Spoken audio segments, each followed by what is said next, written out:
Hi, my name is Jane Walker. I'm the CEO and founder of the Purple Community Fund and our registered charity in the Philippines called Upskills Plus Foundation.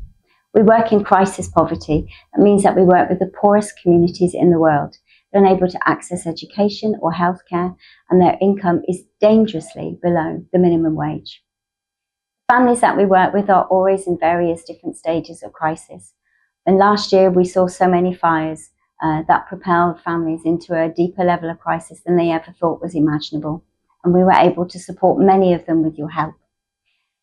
That put back our student at risk register, where we monitor our students' situations and circumstances and see how they've changed and where they are if on the register, if that places them at risk of dropping out of college or school. We completed it in January, and we found that over 70% of our students are most at risk now of dropping out of school. When we've analysed those reasons why, 44% of them whose parents are suffering from chronic illnesses and they can't afford to buy the medicines. And then there is around another 30% within that 44% whose parents have ongoing illnesses that need daily medication, and they also cannot afford to buy those medicines. The cost of living has risen so much here that food is almost the same price as it is in the UK. In fact, some things are the same price as they are in the UK, making it extremely difficult for families to manage. So many of them are resorting to buying very cheap, poorly nutritious food, and they're doing that in favour of buying medicines for themselves. I cannot tell you what a pressure this is for the students. We've already seen 25 students drop out of school. When we've talked to them, they've said that they're just taking a break. They need to go to the markets and earn money so that they can afford to pay for their parents' medication, or at least help with their food bills. They're earning well below the minimum wage because they haven't completed their education and can't get regular work. We're worried about the other 169 students that are also in similar positions.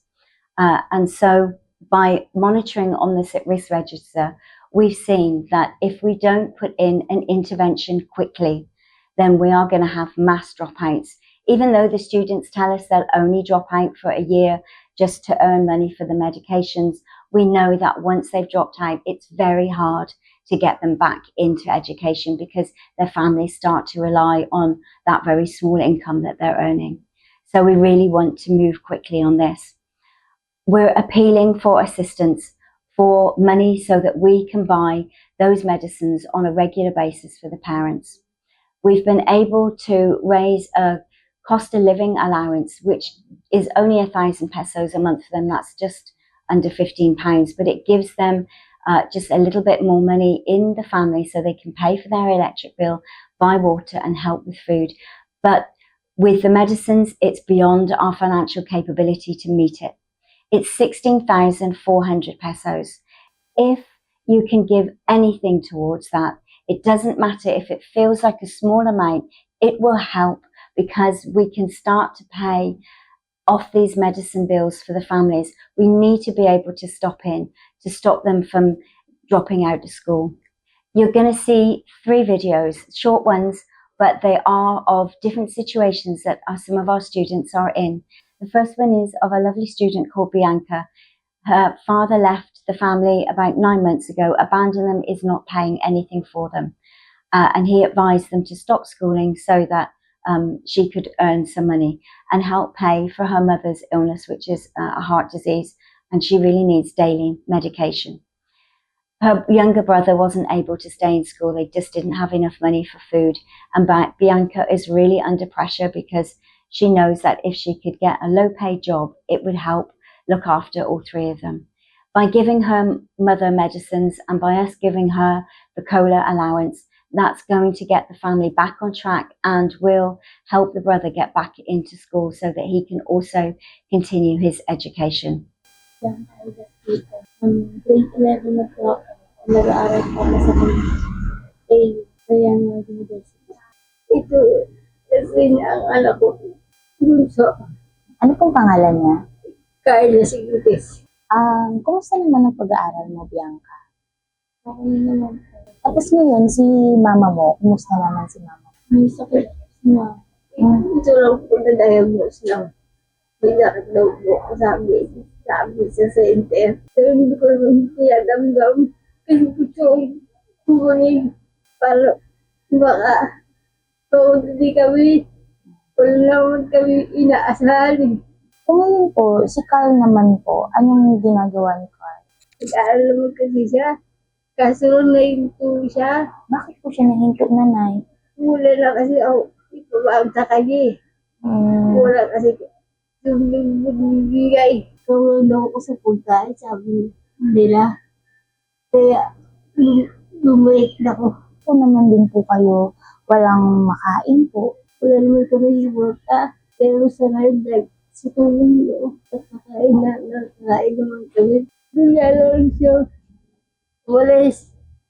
Hindi na siya umuwi. Tapos, hindi yung binibigyan mga anak ko.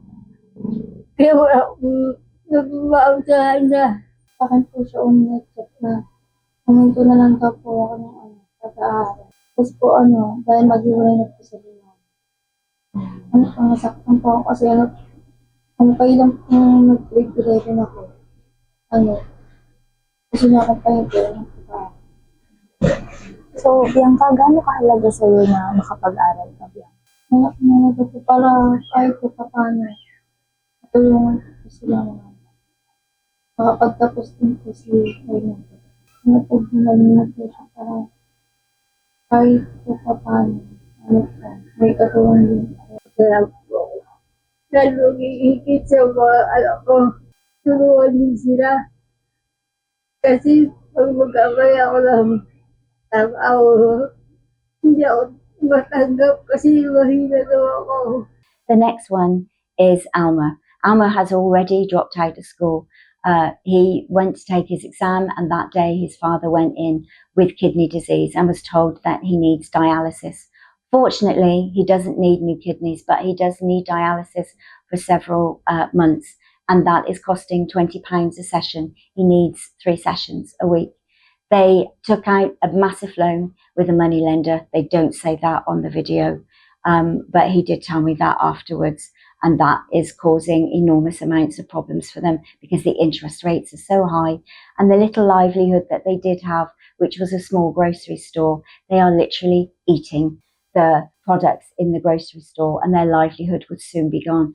We desperately need to get that medication for the father because he will get well again and he will be able to start to work. And then we can get Alma back into education this year, which he's agreed for. We're able from some of our food stocks to stock up the Sari Sari store to help them a little bit more. But money for medicines is going to be enough to change that family around and get them back on a more stable footing again. Ako po si Elmer Castellano Jr. At ito po ang aking papa. Ako po si Elmer Castellano, humingi po ng kunting tulong sa pang-medical ko po. Yun po na ako po, na dialysis patients po ako. Ano po ang naging epekto ninyo sa pagbili ng mga gamot na ito sa pang-araw-araw ninyo pangangailangan sa bahay po? Nagipit po kami. Nung nag-immersion po ako, pag-uwi ko po, ayun na po, inatake na po si papa. Tapos kami na po nagdala po sa hospital. Tapos in the second day po, ayun na po yung exam ko eh. Kaso po, ako po nagbantay sa papa ko. Kasi po nilakad po ni mama yung mga papeles po. Yung dialysis po, mga ilang beses po yun? Sa isang linggo po, 3 beses. 1-4. Bawat salang. Sana po maging okay na po lahat. Tapos makapag-aral po ako ulit. Gusto ko po makapag-aral ulit para po matulungan ko po sila papa. Balang araw po. And the last video is really sad. It's Maybelline. She is our university student. She's in her 2nd year. She's a beautiful girl. But her family all had tuberculosis. They didn't get it treated. And that is one of the results that those tumours can turn, the tuberculosis can turn to a tumour and has meant that she's got this liver cancer. We've been told that with the right medication, it can be treatable in her liver because liver has the amazing ability to regenerate under the right conditions. But her family are prioritising food for all of them and cannot afford those medicines for us. So we've been trying to stand in that gap, but medicines will be able to get Maybelline through. Without it, she will surely not survive. Ako po si Maybelline, 20 years old. Nakatira po ako sa Permanent, Balatanda. Nag-aaral po ako sa PUP, IP student, and ang trabaho po ng tatay ko is nangangalakal po siya ng basura. Anim po kaming magkakapatid. Ang kinikita po ng tatay ko is 300 a day po. Last April po, na-diagnose po ako sa sakit ko na liver cancer. Yun po yung dahilan kung bakit po muntikan ako mag-stop ng pag-aaral ko. Dahil po hindi ko po kayang pagsabahin yung pag-aaral din po yung paggagamot. Inano po sa akin ng doktor na kailangan ko daw pong mag-biopsy or chemo. Hindi naman po kaya ng magulang ko yung mga pangangailangan sa ospital. Dahil po yung trabaho nga po ng tatay ko is nangangalakal lang po siya ng basura. May kapatid pa po akong nag-aaral na dalawa. Kailangan po muna ni tatay as unahin yung pambaon ng kapatid ko. Nakikita ko po sa kanya na napapagod na siya. Parang may sakit na po siyang iniinda. Hindi niya lang po gusto ko kung matapos yung pag-aaral ko. Wala kong kailangan po sila. So yeah, I'm sorry that Maybelline have to cut off her story because as earlier she is just telling the challenges of her family, that her father, despite of also experiencing medical condition, still have to waste it all around Metro Manila to gain additional income to support the studies of her brother and sisters po. And alongside with that, Maybelline is also experiencing a medical condition. She is now suffering from a liver cancer.